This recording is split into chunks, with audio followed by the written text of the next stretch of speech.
Okay. Welcome to the PCEF committee meeting, the Portland Clean Energy Community Benefits Fund Grant Committee meeting. We're going to start today with a slightly different type of inspiration, opening inspiration, but start with an inspiration nonetheless, as is our now tradition. Sam, you want to give instructions? Yeah, so just my name is Sam Bross. I'm with the PCEF staff, he, him pronouns. I just wanted to acknowledge that there's a lot of heaviness right now for a whole range of reasons. And a lot of this pain certainly is falling on Black and Brown communities, Black and Brown people, where we've never really stopped the bleeding and have struggled for a long time. So I know we don't have an inspiration tonight, but we just wanted to give the floor to any of the committee members who are interested in sharing brief reflections before we jump into this. So I think that's all I wanted to share and open up and turn it over to folks who want to do that. So just kind of go popcorn style.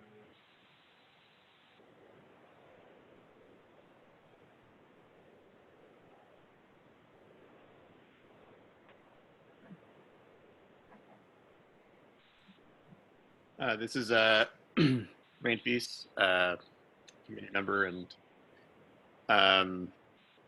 you know, as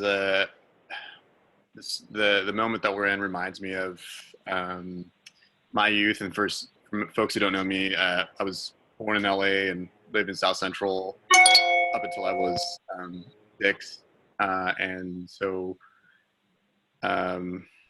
the Rodney King riots really come to mind.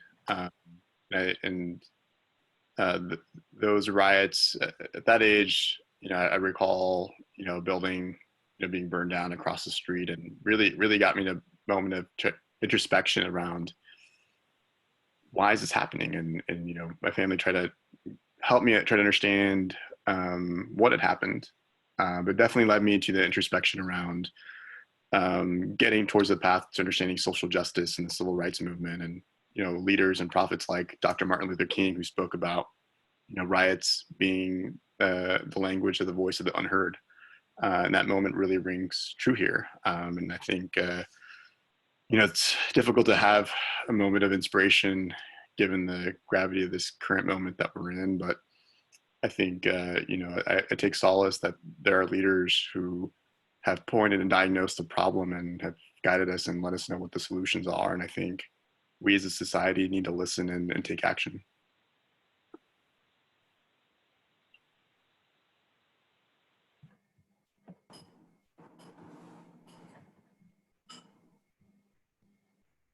I can go next. This is Shanice Clark. I use she or they pronouns, and I'm a committee member as well. I think I'm also going next just in case someone's gonna end on a different note.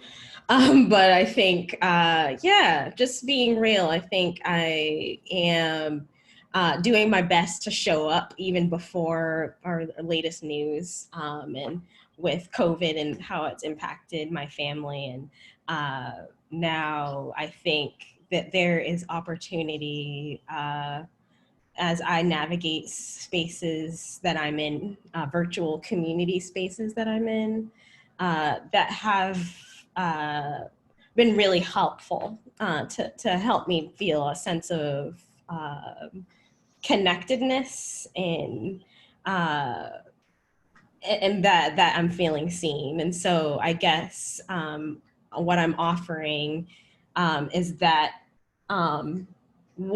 we're in a time where things are devastating for people, and offering affirmations, especially, you know, as me as a Black woman dealing with stuff, it's layers to hold that space right now. But I think that leaning into community, my family, my chosen family, is ultimately the way that I get the energy to keep going in this work, this very work that we're doing to bring life to funds that will change the everyday livelihoods of so many people. I think that's the real reward. So Yeah, I'm keeping it pushing, and I have the privilege to do so, and appreciate you all for continuing to be here and challenging me to be better. Thank you. This time really reminds me how important it is to build solidarity, not just in how we express ourselves on social channels and in the public, but how we make decisions and how we show up for each other and ourselves.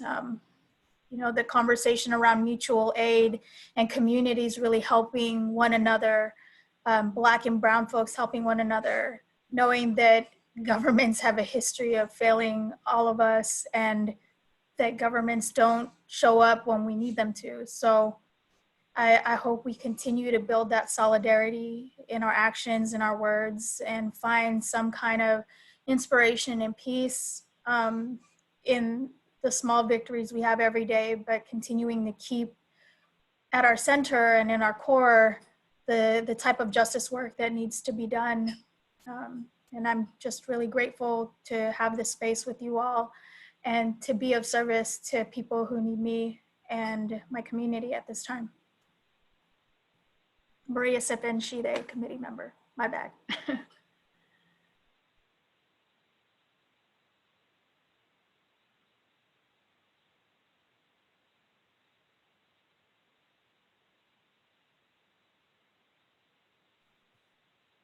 Okay, thank you.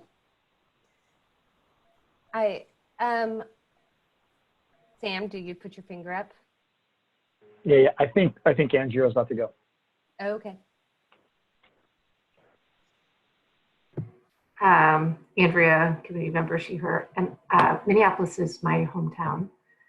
And a lot of the people that are in the streets are organizers I've been watching for many years from here.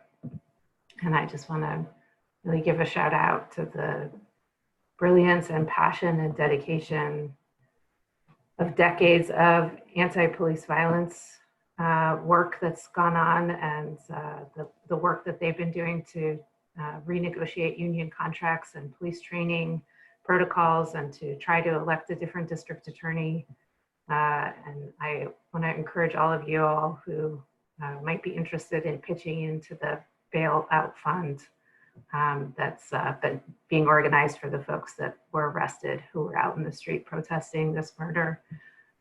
It's pretty easy to find, but I'm happy to share it if people don't see it and want it.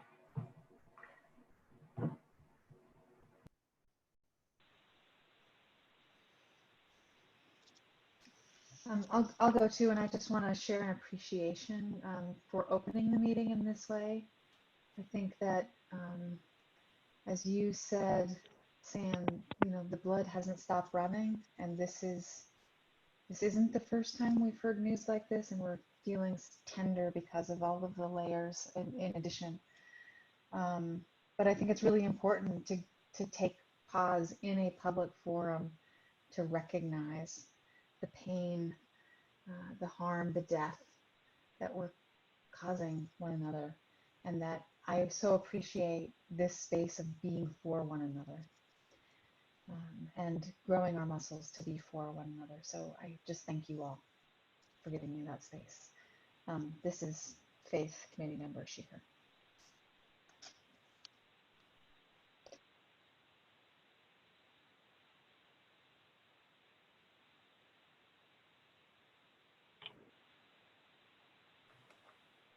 Okay, thank you all. Let's, so we will move into then just an overview of public guidance and then go to introductions. The minutes I will remember this time to have approved, and then we will get started on the meeting agenda. So this slide just has sort of an overview of virtual participation guidelines. It would go through every meeting. I wanted to especially call out that for members of the public, if you're interested in giving public comment, please indicate that interest by putting your name and saying that you want to give public comment into the comment box, and then we'll call on you when the time rolls around for public comment. So now is the time to sign up if you want to. We also ask that you put your name and your affiliation, if you an organizational affiliation, if you have one, that you're interested in sharing, into the comment box, and Sam will read through those as a way of introducing members of the public who are participating or in the meeting. The raise hand function and the video function are for staff and committee members only. And everyone will be muted except during, all members of the public will be muted except during the public comment time.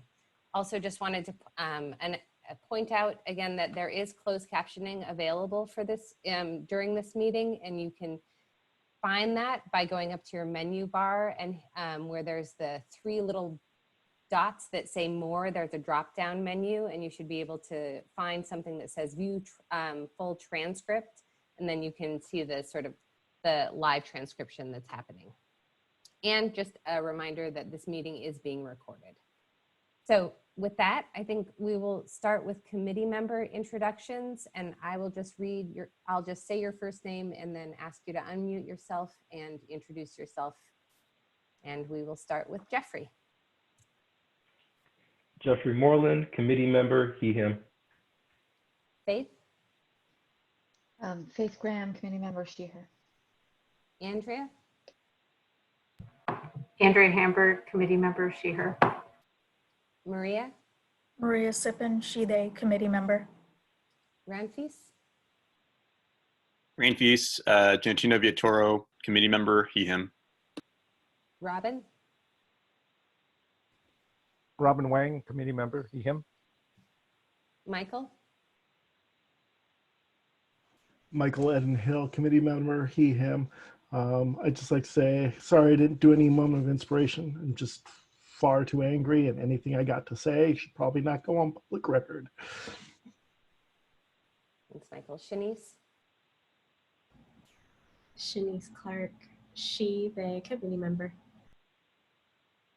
All right, and then now moving on to staff. James? James Valdez, he, him, and Portland Clean Energy Fund staff. Janet?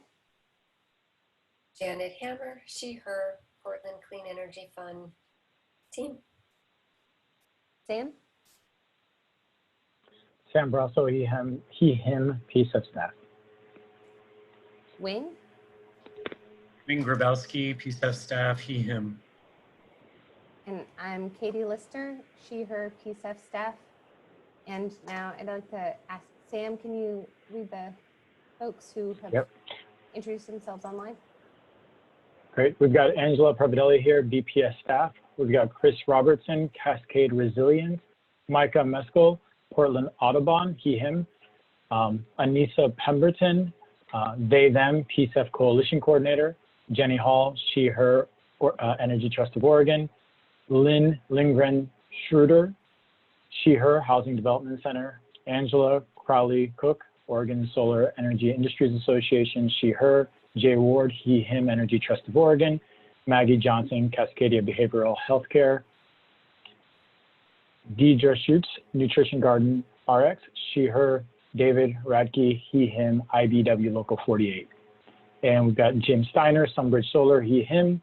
And Amy Sissel, Habitat Portland, she, her. And James, is there anyone on the telephone? I do not have anybody who called in, no. Okay.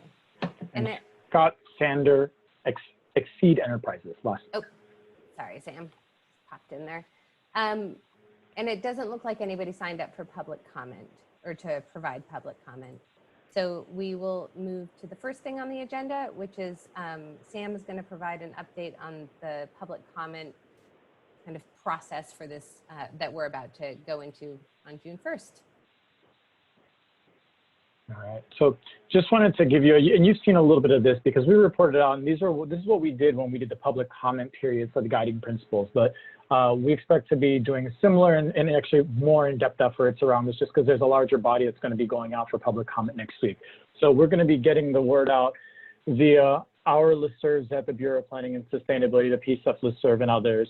We'll be getting the word out through partner networks, the BPS homepage, And then there's going to be a big body of work that's just going to be doing the one-on-one phone calls and emails. And this is around our targeted list of priority organizations that we want to make sure we're connected to. So we recognize that many organizations are sort of on our listserv, but that doesn't necessarily reflect those that we want to make sure are certainly hearing of this and making sure that they're hearing it. So that's a lot of just the one-on-one calls that we as staff will be dividing up and making sure we're touching base with organizations to let them know.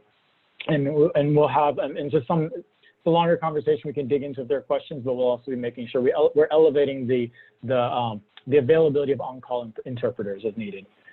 We'll be hosting at least a handful of webinars that are going to be both BPS hosted, so hosted by us, but we'll also have a kit so that we can co-host webinars specifically with culturally specific organizations who may want to make sure that we can get this opportunity and do co-hosted webinars where we as staff join them and speak to what exactly is in the grant scoring criteria, as well as just social media. Unfortunately, we won't be doing any in-person events. We'll also have comment options, which will be the online survey, the call, one-on-one calls through the webinars, as well as just a survey in English, but as well as a survey in Spanish and email. There's a lot here, but I'm happy to just take any questions around our approach or how we're thinking about getting feedback, but this is just this list, some of the things that we'll be doing over the next 3 weeks as we go out for public comment to make sure that folks are aware of what's out there and can give us feedback. Does anybody have any questions or thoughts on the public comment period we're about to enter into?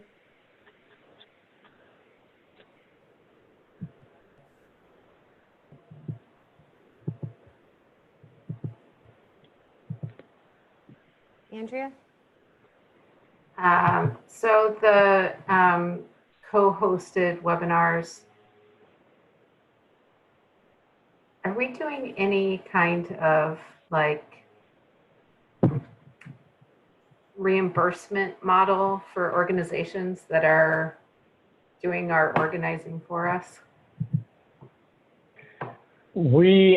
It's a great question. We have not set that up in this particular instance. I know that we've got a few different ideas around how we can get feedback in future cycles that we've been kind of working on around just around getting feedback around the program, but we hadn't gotten to that place for this particular one. So it's not a great answer, Andrea.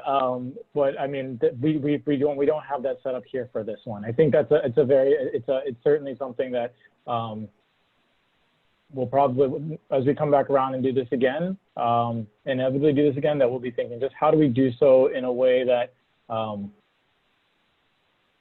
just keeps the opportunities for getting feedback open to everyone, but make sure that we are compensating folks for doing extra work. So there's a balance that we haven't sort of done the brain work to figure out how we do that. But right. I want to acknowledge that obviously there's a lot of money on the table and organizations are really interested in getting the information out. But I also just want to say, like in the time of COVID, there's a lot of competing priorities always, but right now, a lot of competing priorities. It just kind of acknowledging that we're asking organizations to do labor that might be outside of their area of focus, that we're relying on their expertise and access to a specific community. And that I love to see us thinking about how we can support organizations or even compensate them for that access and expertise. Thanks, Andrea. Robin? Yeah, I want to piggyback what Andrea had just brought up, and kind of a two-part question. One is, what are some of the expectations that you have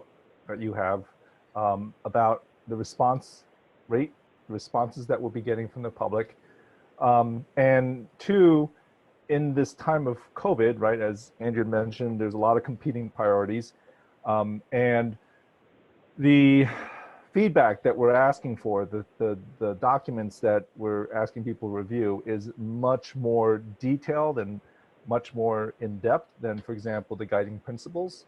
And so I'm concerned that people might look at it and says, oh my God, there's too much to do. So I guess the second question is, what are contingency plans, if there are any, if we don't get the responses that we're expecting.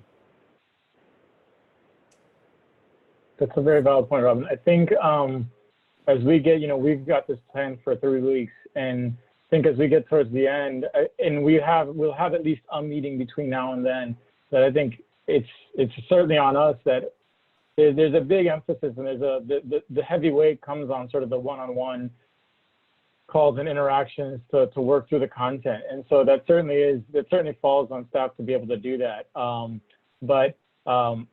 I guess I would just acknowledge that we will be checking in through the process to see sort of what our response looks like. I certainly agree with you that it is responding to any public commentary takes a lot of work, and it takes folks that it takes generally it's folks that have been tracking the process through it, and so we sort of have our target priority list of groups that we want to target and make sure we're getting feedback, and so that reflects work that we've got to do as staff, but. Maybe I'll see if folks want to add more. Katie, if you have any other thoughts on that, but I think there will be an opportunity to check in and report, give at least an interim summary of how we're doing, and be able to kind of give a little bit of a flavor around what we may need to think about and do differently in order to get additional feedback. Yeah, I guess I would just add that I think one kind of important difference between this public comment period and when we went out for public comment with the guiding principles is that the guiding principles, we really had an intention to get cast as sort of as general public for the priority population responding as possible, including individuals and just members of community.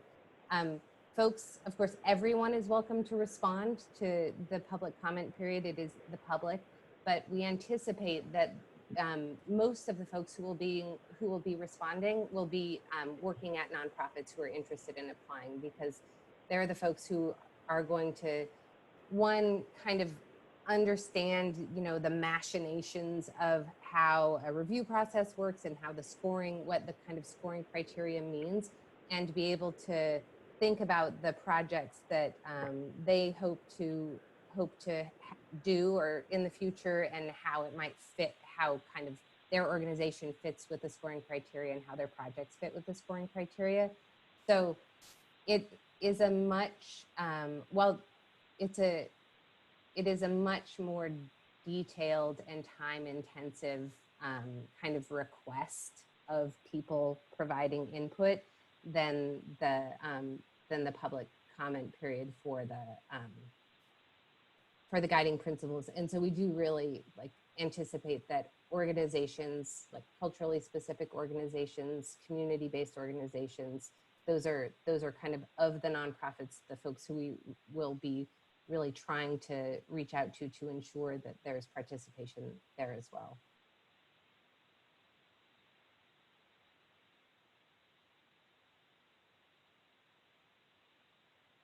Any other thoughts, questions, or brilliant ideas?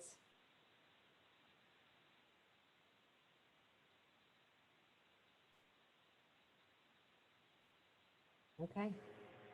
Sam, did you want to add anything else? No, I think that's it. Okay. You guys, we might get done early today. It could happen. So now we're going to talk about the scoring ratings and weights. And hopefully then we'll get to take a break for a few weeks about talking about scoring and ratings. So just want to throw that out there. Thank you all for taking the survey that was sent out, where you rated each of the criteria within a category, and then each of the categories from 1 to 5, with 5 being most important. So what this slide shows is the results of your category ratings. And so you can see, so I just wanted to kind of highlight some things in here. The average rating for the sort of lowest average rating was assigned to organizational capacity and budget, with the project description and scope, environmental, social, and workforce benefits all fairly close together. But even the organizational capacity and budget are not like, weren't rated that much less than the other categories. There is a minimum rate score, or kind of the minimum rating that each category received and the maximum rating that each category received. And I highlighted the top and the bottom one because that's where we had a 3-point difference, which was like the biggest difference we saw in what committee members rated for each of the categories. And I highlighted those just because I wanted to see if the committee had interest in talking about those two particular categories and how these ratings kind of fell out, and to see if there is anybody who had just kind of what your initial reaction to this is.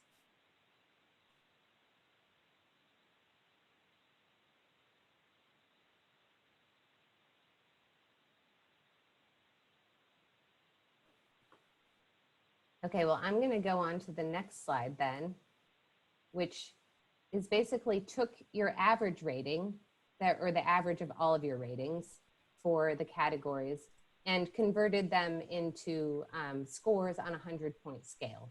So basically what that means is that for organizational capacity, you can get 14 points out of 100 toward the total score of an application, or 14%. Project description and scope, 17.1%. I apologize for the decimals, but I just wanted to avoid a rounding error that didn't add up to 100. But it does sort of demonstrate just the close clustering of these. The environmental benefits section, 17.6% of total score would be coming from that category. Social benefit, 18.9%. Workforce benefit, 18.5%. And then the budget, just like organizational capacity, 14% of the total score. Do those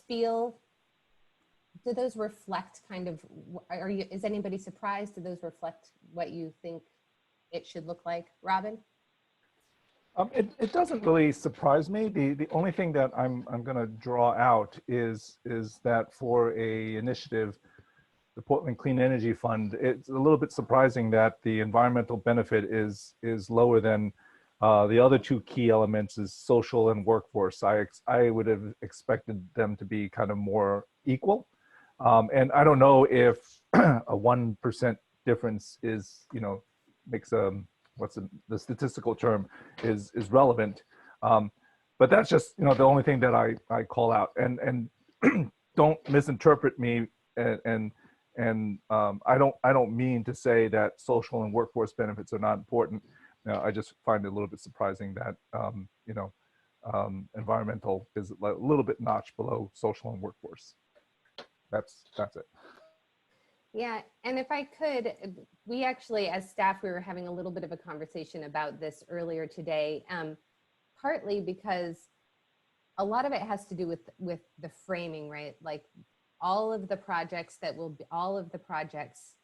can be PCEF projects have to be climate action and social justice focused. And so we're kind of operating under but within that, we're going to look at certain types of benefits. But so I think we're talking as staff just about how to articulate that in a way that was kind of understandable and clear, and made it clear that we weren't de-emphasizing the environmental benefits of the program as a whole. All of the projects should be supporting the greenhouse gas reduction goals and the climate action goals of the program. But within their implementation, there are these kind of other lists of benefits which are outlined in the criteria where they might kind of do better than another also climate focused type of project. The exception to that being training programs, because we don't really kind of, there's a lot of criteria that related to emissions reductions and things like that that don't apply to those programs specifically. Shanice and then Michael. Yeah, I'll make it quick. I wanted to just comment on that same notion of how these scores are different here, especially as I was going through the survey and these things were coming up for me internally. And it's just a little bit of the process itself. Inherently, the structure of needing to weigh these against each other might not actually feel like it makes sense. And I think the goal is really, I think, right to Katie's point, this idea of making sure as we look at the holistic view of projects, what are the other add-ons that are important? But the assumption is that all of this is critical in the way in which projects can magnify all of them. I think will be powerful.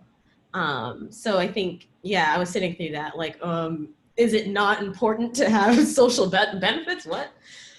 So I think there's just a little bit of wonkiness to the way in which the tools that we have available to us to make sense of it. But I'm hearing what you're saying, and because it just came up for me doing it. Thanks, Shanice. Michael, did you still have a comment? Yeah, I was just going to make the comment that I feel like environmental, social, and workforce benefits are so close to each other that we might be able to just give them equal weight, and then less weight to the budget, organizational capacity, and then project description and scope somewhere in between the two to make up the difference. And you know, I know that if we'd made 2, 3, 4, 5 all 18% and left the other two at 14, then that's your 100. But at least in my brain, that's right. But you know, just give the social, workforce, environmental benefit. I think that we can equally weigh those equally.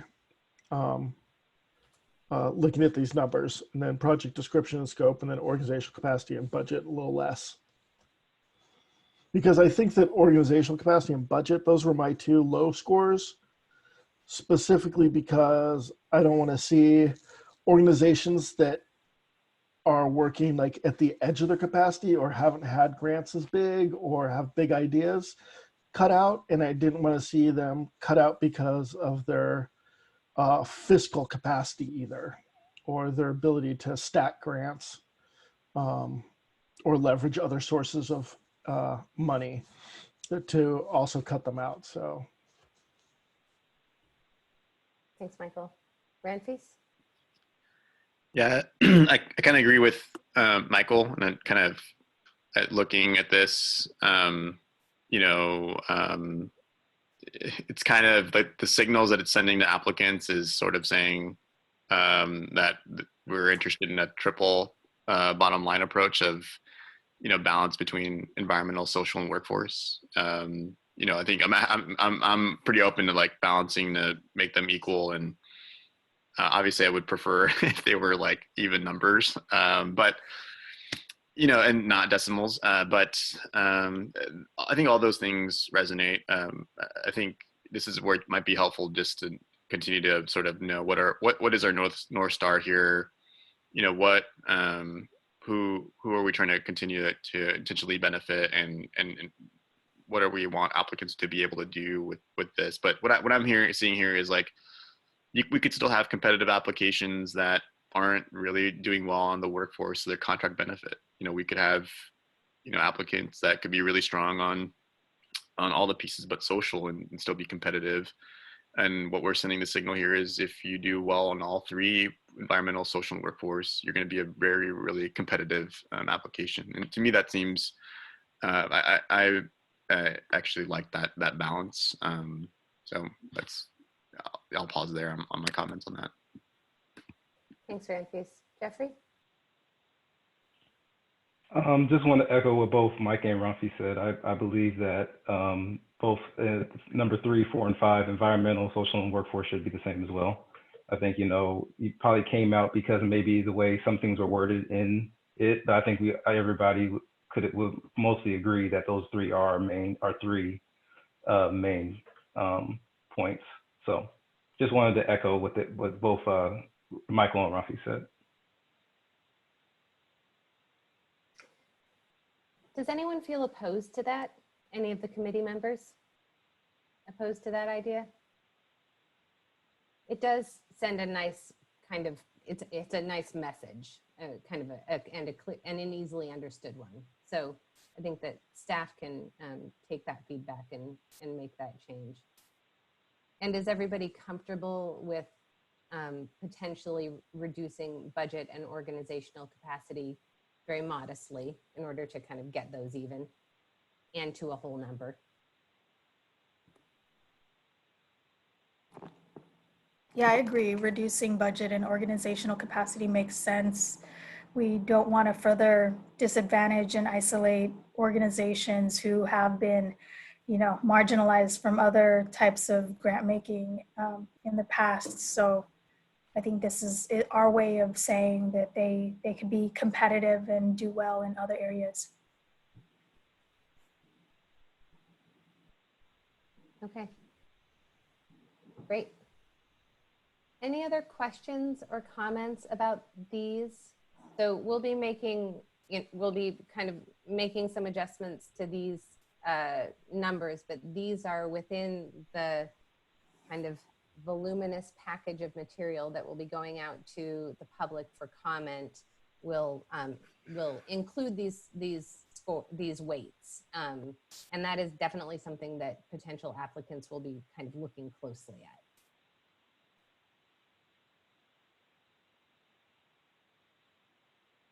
at. Okay, so we're not going to go through all of the criteria because it would, I think,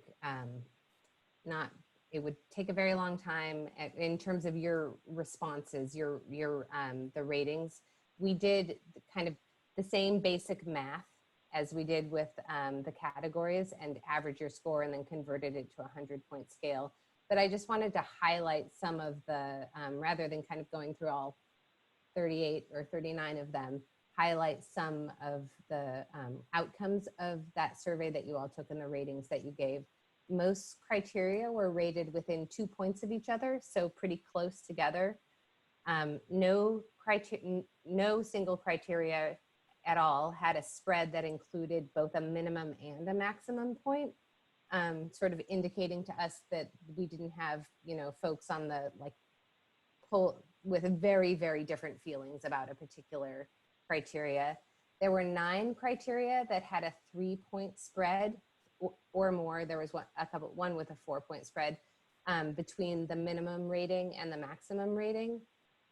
And the criteria, just a reminder that the criteria weights are based on the average committee member rating, same as the categories. So I do have a couple of slides which y'all may have seen if you opened up the PowerPoint before the meeting that list the 9 criteria. I tried to put them all on one slide, but it was too much. The 9 criteria where there was, that's actually, the title is a little bit inaccurate, I apologize. So it's a 3-point or greater spread between the minimum rating and the maximum rating.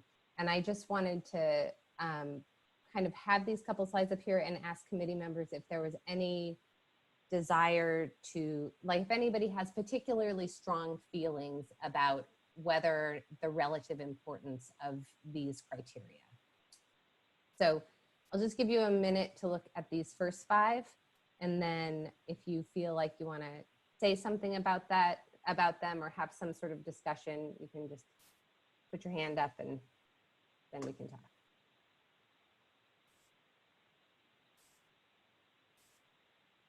Robin? Yeah, just a quick question. I'm trying to see where I voted on some of this stuff. Do you happen to remember the file name that we submitted for this?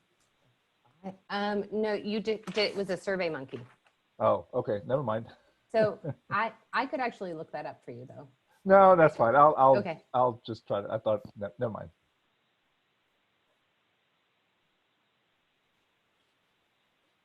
I will tell you that number 4, the project provides additional non-greenhouse gas environmental benefits, was one of the 2 criteria that had a 4-point difference between the minimum rating and the maximum rating. And the rest of them were just minimum of 2, maximum of 5.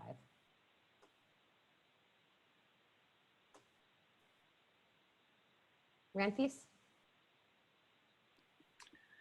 Yeah, I think for me, I think just want to value number one. I think I think it's anytime there's opportunities to send a signal to applicants that partnerships or coalitions, approaches, the more collaborations we see in a project, whether small or big or medium, that those have a weight, and that I think however way that we can value that, I think to me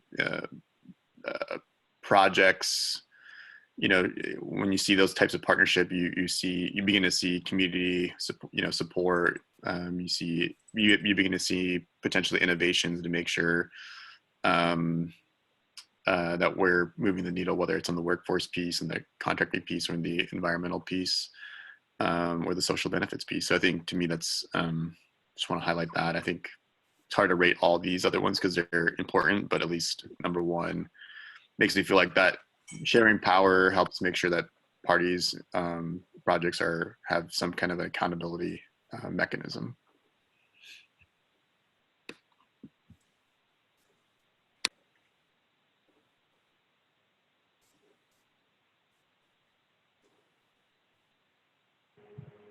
Okay, and the next slide just has the next 4 criteria that had a large-ish spread.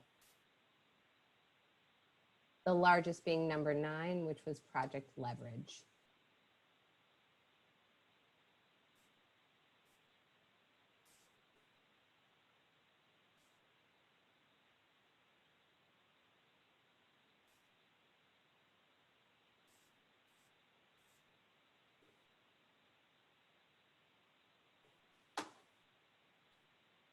Robin? Yeah, I'm a little bit surprised at the deviation for number 6, because at least the way I interpreted that question, or the way I responded to that question, was based upon the fact that it was my understanding that that criteria, the geography, is kind of baked or is part of the code. Yeah, I'm not saying to change it, obviously, but I'm just raising a little bit of surprise that there was such a strong variance in the response to that question. Mm-hmm.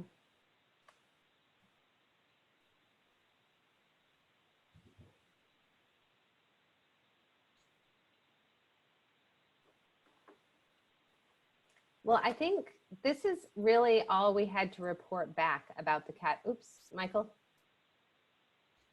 Hey, I was just going to respond to Robin. I wondered about, I don't know what a census tract is, so that could be part of my question, but I was just thinking about when there's, especially with gentrification, when there's pockets of poverty inside of really wealthy neighborhoods, if they all get overlooked, or if there's, yeah, that was on number 6. So I wasn't sure if, if you were the last little remaining part of your community due to gentrification, if you were kicked out because your project wasn't east of 82nd and it didn't fall at 50% because of gentrification. Number 2, I think I scored that low because I felt like, and this is going to sound, I felt like for small businesses that might be difficult, or but I didn't know, trying to select based on embedded carbon. And I know that there's information out there for it. I just don't know how much there is and how much research it takes.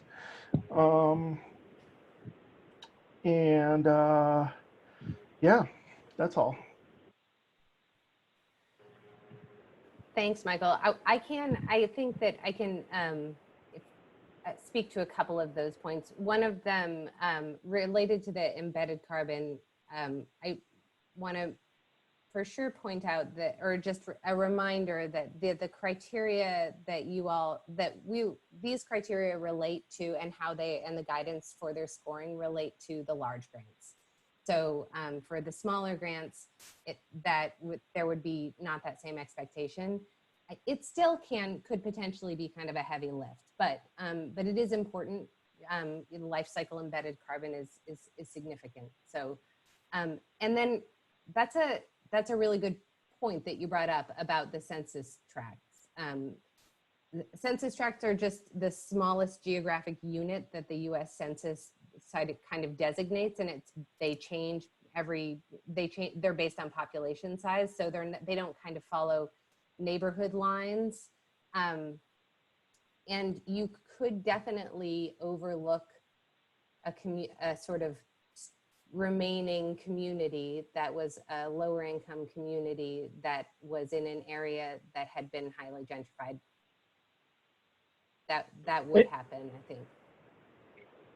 And I think to that point, though, there are also criteria that are prioritizing low income beneficiaries. So it's sort of when you have a project that is falling in a geography, but not necessarily a project on a particular housing complex, but it's falling in a geography in a neighborhood, then that geographical project would get those additional points. But there are other points that are just focused on, are you doing a weatherization project on a low income household? That would get points on that on a different scale. So yeah, it's a valid. I think there's always that balance of that the location and the geography where you have a wider population that is low income versus sort of that. I think the point that you made, Michael, which is you have someone that is low income in a very gentrified area, and or just a low income in an otherwise wealthy area.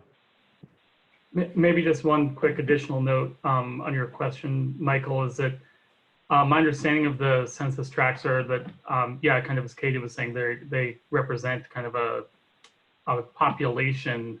Boundaries sort of get redrawn as population shifts, but that really only gets kind of updated every 10 years. And so what we would be using for kind of this round would be data that frankly is pretty old, from the 2010 census, that wouldn't capture some of the changes that have happened in the Portland community. But I think it sees multiple lenses that we're approaching this with, both the geographic priority and, as Sam was mentioning, the focus on low income, that would kind of mitigate that to some degree. Yeah, and just a tiny clarification that we definitely would use the American Community Survey, which is more recent than the 2010 census. So, okay. But still just, so it's a couple years lag, but not like a whole decade lag. Yeah, thanks for that clarification. Yeah, it confused all of us when they went from the short form to the long form and changed the whole census thing. And then I also just wanted to point out that there is a criteria related to displacement and anti-displacement measures, and where a kind of a project like you described might be able to score well. And based on committee member feedback, we did kind of add some language into the guidance around the scoring of that criteria, about kind of restorative measures, as well as, so it's not purely focused on mitigating future displacement, but also kind of preservation and restorative measures around displacement.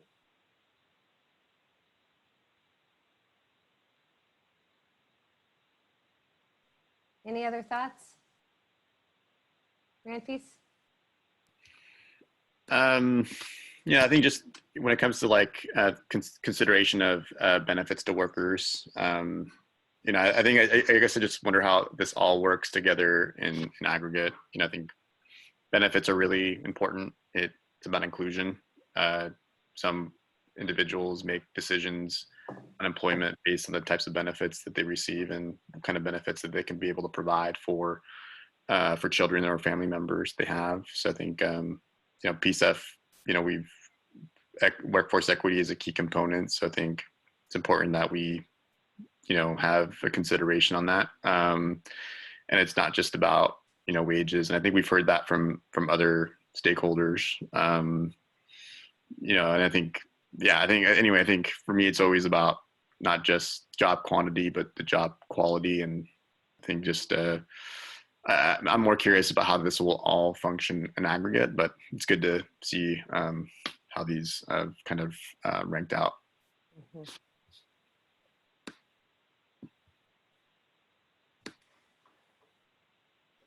All right. Oh, Faith, I'm just curious what you do with this information.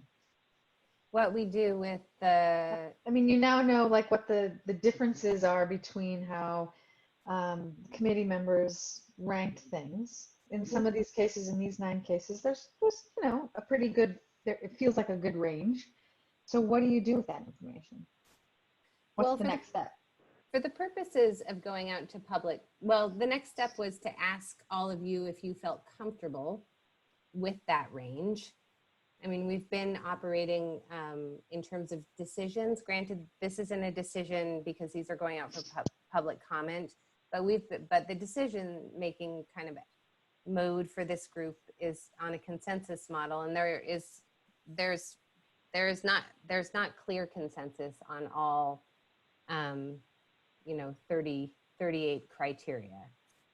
So I guess the first step was just to ask you if you were comfortable with us going out for public comment using the average of your ratings to inform the weight for each of these criteria. And if not, then I think that it is sort of worth a conversation about, we'll have to kind of have a little bit more conversation about these particular criteria and how they fit into the overall category score to be able to move forward.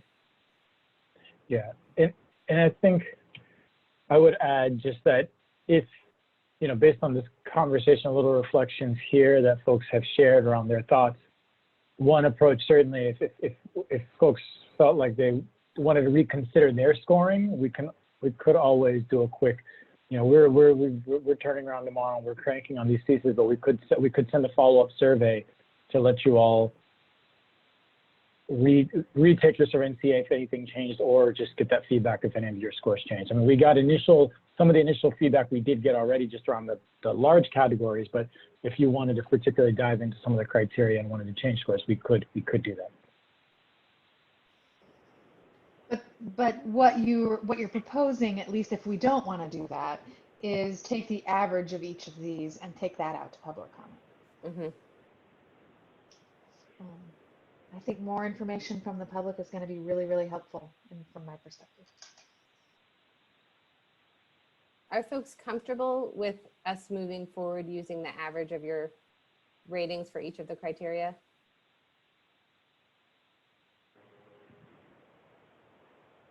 I will say that, I mean, it is really informative for us to kind of hear your comments about your priorities, both on the categories. I mean, the conversation up front, clearly there's sort of a lot and equal emphasis on anything related to social benefits, environmental benefits, and workforce benefits.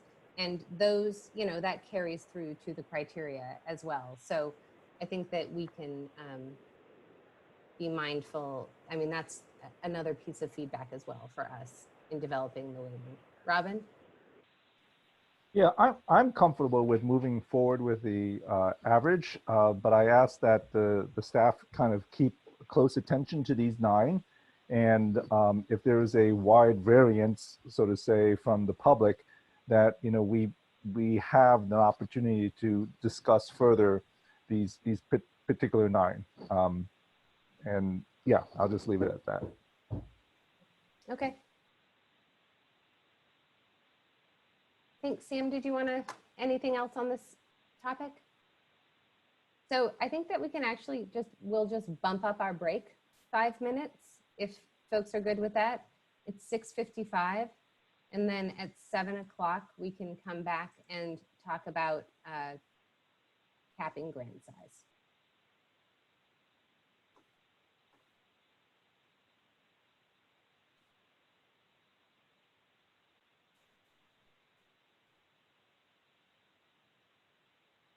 Hopefully everyone's coming back to their seats.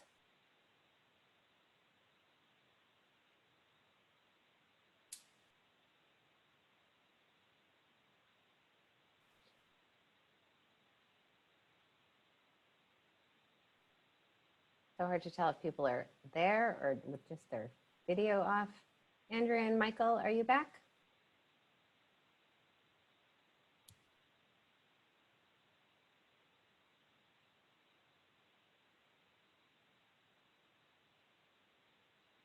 We'll just give them one more minute since we're being so fast tonight.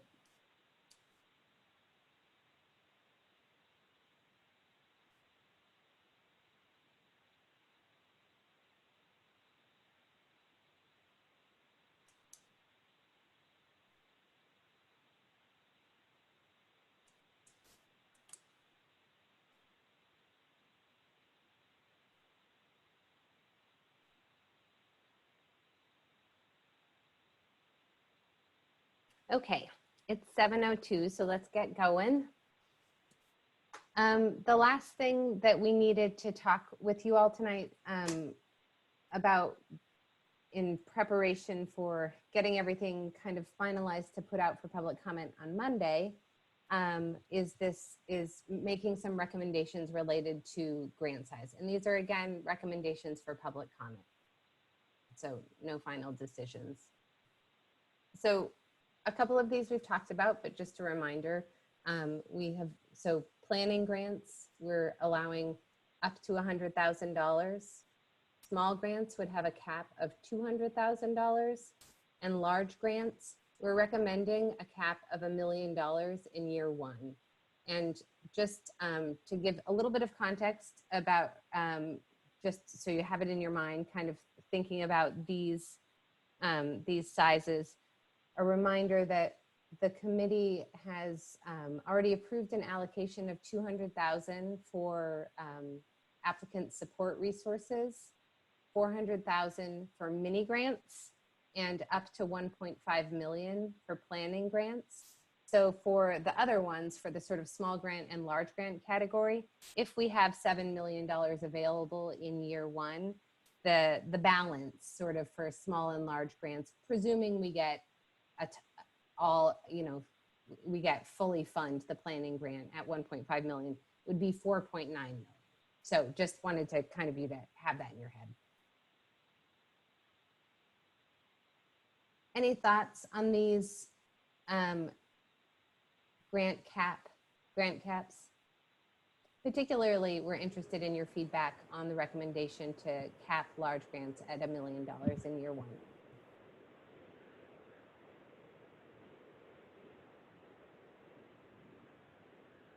Robin? In previous, do you hear me? Yeah. Yep. In previous meetings, we talked about this $350,000-ish cap for kind of the prevailing wage stuff. So that would only apply to large grants. Yeah. Okay. Yes. Yeah. So large grants could have two flavors, one that involves and one that does not involve prevailing wage requirements. Mm-hmm.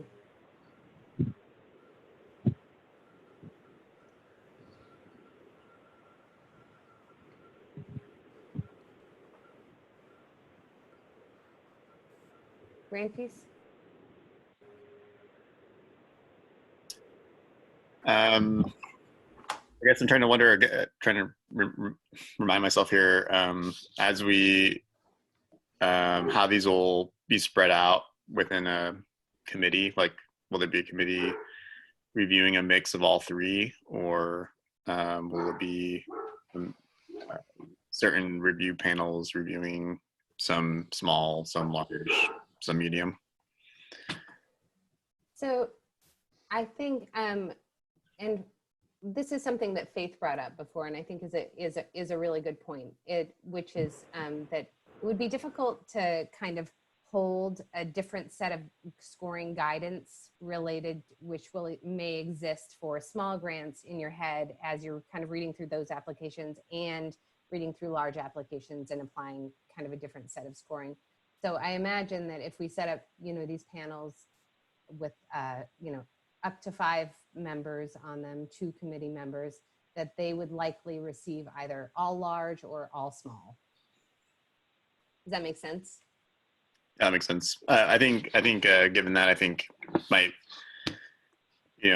would probably encourage thinking about this, maybe like upping the size grant. My concern is I think as it's written, you might just get a ton of people just pursue a large grant. And again, this is my rudimentary of not fully understanding the project costs for all types of projects, but you might just have a lot of folks who, a lot of projects will just go above 200,000. So, if that's the case, I just would recommend, thinking, encouraging us to think about increasing these amounts for balancing between the different panels. And, I think it's helpful to think about this for year one. I probably would encourage for large grants, to not have a cap, just be a little bit more fluid on that. But again, I think it all hinges on these first 2 categories, getting a bump up a little bit. So I guess one thing I just wanted to note about the small grant size, the cap, is as one of the things, and we talked some about this we've talked about this in the subcommittee a lot as well, but that staff has also talked about is just we have heard loud and clear a strong desire to have a low barrier, simple application process that new and small organizations would be able to access without it being too burdensome. And so it's kind of a balance of reducing the barriers to application in some ways increases the risk to the program. And so where that line is between small and large, there's sort of less information requested, they're scored in a less stringent scale, and the reporting requirements are less. And so what's the dollar amount that we feel comfortable letting out the door with less sort of information up front, just a higher level of uncertainty, I guess. So I guess what I'm hearing, and granted, I think that outside of the subcommittee, there hasn't been a lot of conversation about what those differences would be. So it's hard to, maybe hard to comment on, but that's where the subcommittee discussion and the staff discussion around that kind of small grant cap is really kind of focused on trying to follow through with, kind of responding to a desire and a directive from you all to provide a low barrier application and low barrier grant process, while still kind of balancing that, I guess, with the risk associated with uncertainty.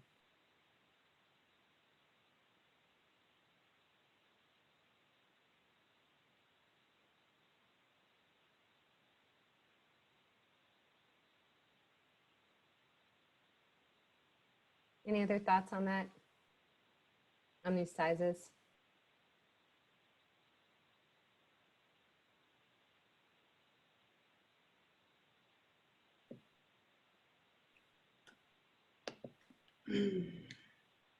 Faith? I dropped off for just a bit, so I'm sorry if I missed this. What was the rationale for putting a cap on the large grants? So part of the rationale, and Sam, you can speak to this, I think, if you would like to, but part of the rationale is that we do want to see the dollars go to multiple entities, multiple organizations. We want to sort of, have a little, spread the money around a little bit in year one, particularly. Sam, did you want to comment on that? It's exactly that. I mean, I think that as well, organizations are probably looking for some sort of signal. Obviously, we don't expect that to be we don't know whether you all would be interested in a cap in the future year when we have a larger pool of resources available, or whether it's just a higher cap. But it gives a little bit, there are organizations out there that are certainly thinking also, can we go in for 3 to 4 million? And it just it helps to send a signal, provide a guidance, and in providing that guidance, it'll facilitate at least a handful of, you'll have at least 15 planning grants. And if you, there's just a little map of how many large grants we think we'd have at a maximum, and how many small grants planning grants we think we'd have at a minimum, and it was try to bound those and create a little diversity around project sizes. Andrea? Can you remind me how much the pot of money anticipated is for funds this year? Right. I think we're going to be closer to 8 million. So I think we'll be at 8 million, and that's it may city council may ultimately opt differently, but right now it's 8 million is what's been allocated. I mean, I think given $8 million, this doesn't feel unreasonable to me, but maybe we could just be really, really clear that this is about the first year and that the committee isn't making decisions for future years of funding when more money is at play and we have a year of funding under our belts.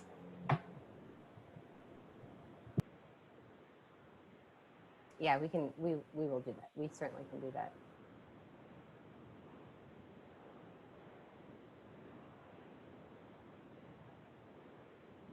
Any other thoughts on this recommendation? Does anybody feel does anybody feel uncomfortable with us including these in the package of information we're putting out for public comment?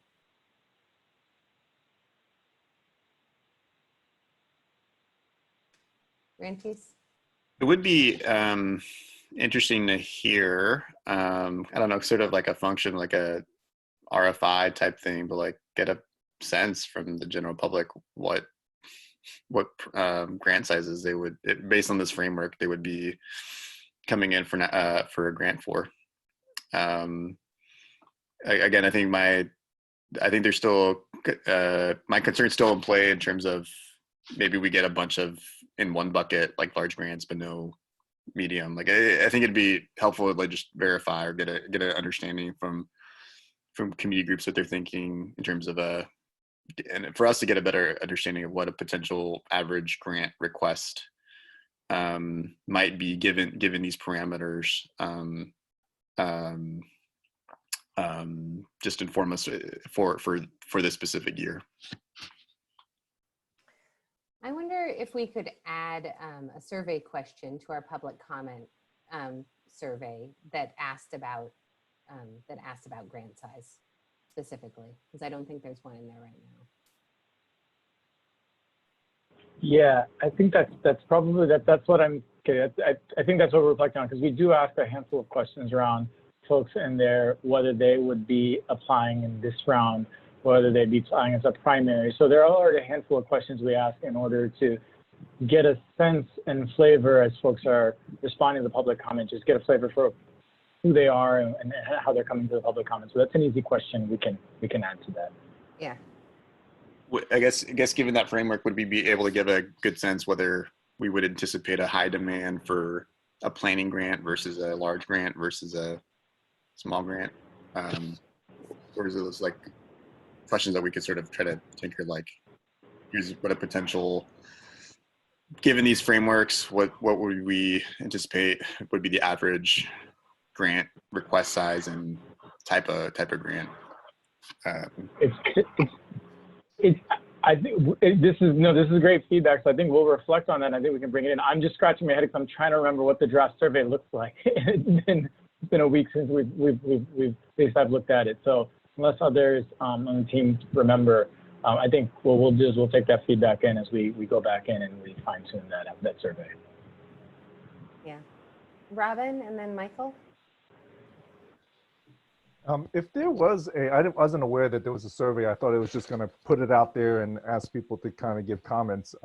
If there is a survey, I would be very curious to know is if the amount of work that we're asking them is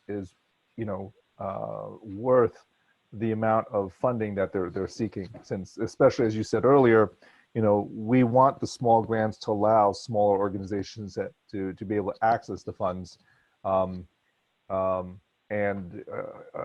Is the application and I guess we're not getting comments on the reporting, but is what we're putting out there indicative of the fact that we're making it easier for them to access those funds? Yeah, and that question, it definitely is on the survey, a sort of Okay. question about level of effort and relative to the size of the grant or project that they might be interested in. Michael? First off, I'd like to just say I recognize that that 3 cisgender men have been dominating tonight's conversation. Ramphis, Robin, me. So I apologize for that. I recognize that. And then my comment was actually going to be the same as Robin's, was the question of input versus money. So I guess that's all. Yeah, so I did though want to note, just because Robin mentioned the survey, and we kind of I think we just did a brief overview in the beginning, and maybe that didn't kind of pop out, but we definitely will have a survey that people can provide feedback through. But if people also just want to download a document and email in comments or something like that, that's fine too. I think that we're interested in taking information in however it comes. Obviously, if it comes in through the survey, that makes our lives a little easier. So we definitely want to encourage that, where people can do it, but recognizing that not everybody is going to do it that way, and that's fine.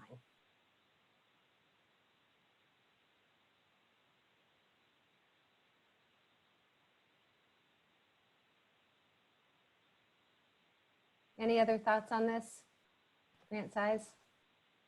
I'm just reflecting on the names of these categories and the corresponding amounts, and thinking about perhaps like getting feedback around categories of grants, and not necessarily making assumptions that smaller organizations are the ones who will be eligible for smaller grants, and trying to find grants that really match the need and the scope of the work. So I'm just trying to break out of categories a little bit, but understanding that these sideboards are really helpful, and it helps us get direct reactions and feedback.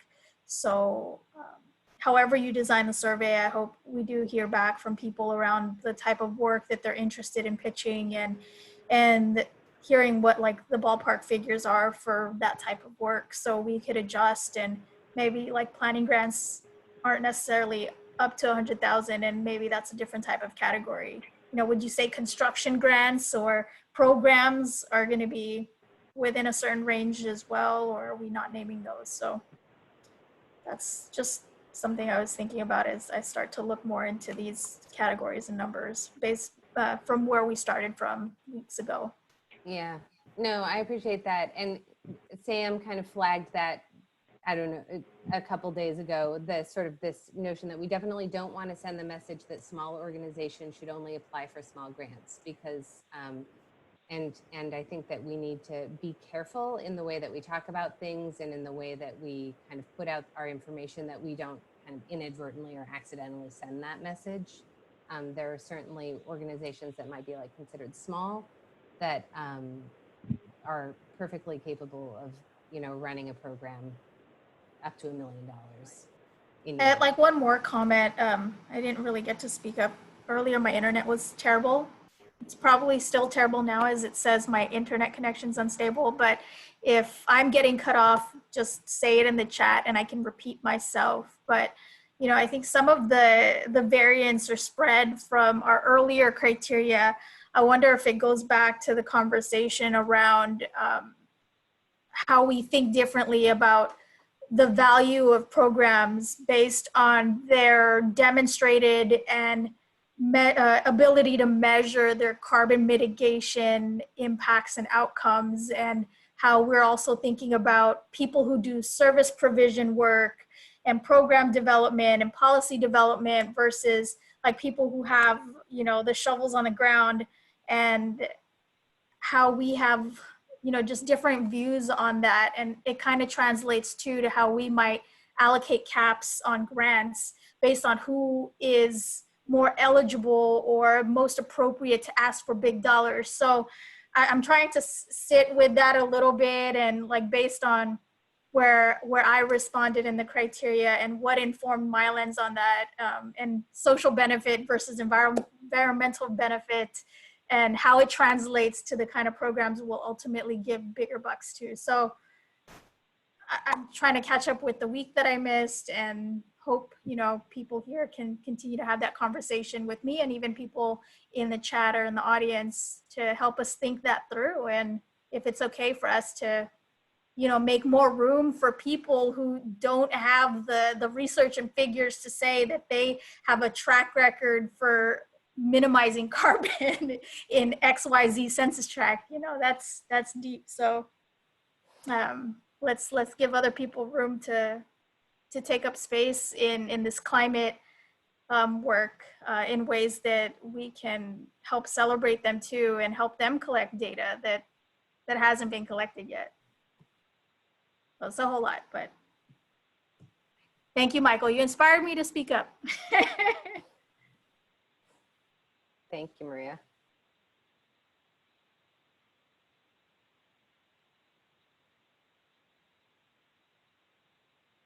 So it seems like folks are okay with us going out with these numbers. We definitely will be kind of adding context and description, and adding some specific questions to the survey and to this sort of the solicitation that like on the in direct one-on-one outreach, and in kind of our messaging related to kind of the types of projects, and who will be doing them, and soliciting input on what folks want to be doing, or what they kind of already have in their minds.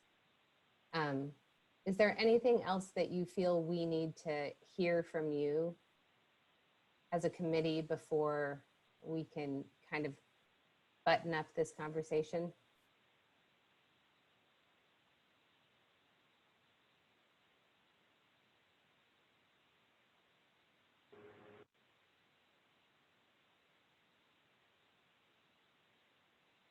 Okay. Well, then we finished early, guys. Unless you have a half an hour worth of comments. Sorry, go ahead. Did we approve the minutes? We did. Oh my gosh. Wow. All right. Let's go back to the beginning. I was on such a roll the first months of meetings of not ever forgetting. It's very hot here. I'm from Alaska. I'm going to blame that this week. Okay. So yes, thanks, Michael. Did everybody have a chance to review the meeting minutes from May 21st? And yeah. Awesome. And just go ahead and raise your hand if you think they need an edit or an amendment or something like that. So seeing none, the minutes are accepted. Okay. Thank you, Michael, so much for that reminder. And maybe it'll just be sort of like, I'll just forget every time, and we'll see if you all remember. It'll be like kind of a test. Does anybody have any closing comments? Committee member comments?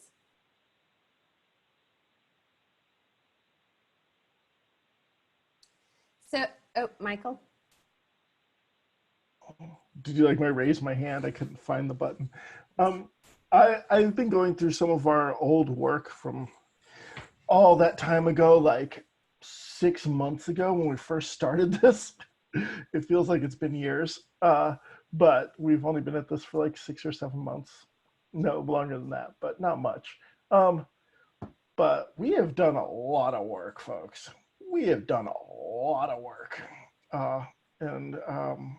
And we have had so much community input, and I have learned so much I'm kind of, we take this, 2 hours at a time with a few hours of reading in between. But wow, I'm impressed with everyone. So thank you very much for everything. Thank you.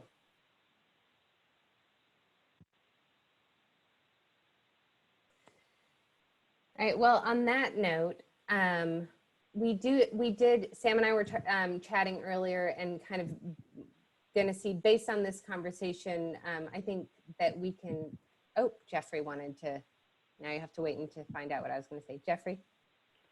Sorry about that. I should have been a little That's all quicker with it. I just wanted to say, also kind of piggyback on that and say thank you to all the staff members and also the subcommittee members. Me personally, I haven't had the time to be a part of the subcommittee, so I want to let everybody know that's been working on the subcommittees and the staff that I really appreciate you guys, taking that extra time and doing your part. So I just wanted to express my gratitude to everyone. Thanks, Jeffrey. So we're going to cancel the next meeting, the June 3rd meeting, unless anyone has a really compelling reason that we should meet next week. I think we have meetings scheduled weekly through July, and staff is going to be kind of putting together and releasing and then working on public comment. And we don't think that there is anything critical that you all that we need your input from next week. We would like to keep the following week on the agenda. There certainly is, work related to stuff that we've pushed off a little bit, like the bylaws conversation and stuff that we want to come back to. But we wanted to give you guys a little break and give staff a little bit of breathing room around the public comment release. And so we're going to cancel the June 3rd meeting, and then hope to be able to send you meeting materials for the June 10th meeting sooner than the morning of, since we'll have a little bit more lead time and maybe get kind of back into a slightly more reasonable pace. Sam, anything you wanted to add?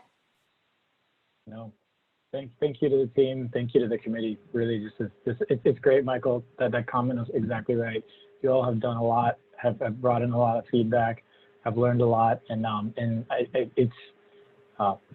hope you all recognize this is a huge list, huge list. So thank you. And I would say it's only been 6 months since we've had a full committee, and that included the holidays at the very beginning. So it's been a lot of work. Pretty condensed. Yeah, really impressive. Thank you.